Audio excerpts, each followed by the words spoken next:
25 December প্রাক্তন প্রধানমন্ত্রী ভারতরত্ন অটল বিহারী বাজপেয়ীর জন্মদিন। সারা দেশের সঙ্গে ত্রিপুরাতেও বিজেপির প্রয়াত এই বিশিষ্ট নেতার জন্মদিন যথাযোগ্য মর্যাদার সঙ্গে পালিত হয়। এই উপলক্ষে বুধবার সকালে আগরতলার কৃষ্ণনগর এলাকার প্রদেশ বিজেপি কার্যালয়ে শ্রদ্ধা জ্ঞাপন অনুষ্ঠানের আয়োজন করা হয়।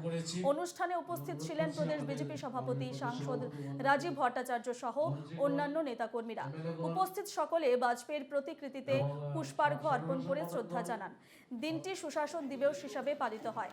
এই দিনের কর্মসূচি সম্পর্কে রাজীব ভট্টাচার্য বলেন, রাজ্য জুড়ে বাজপেয়ীর জন্মদিন উপলক্ষে দুস্থদের মধ্যে বস্ত্র বিতরণ, রক্তদান শিবির, বিভিন্ন হাসপাতালে ফল এবং মিষ্টি বিতরণ করা হয়।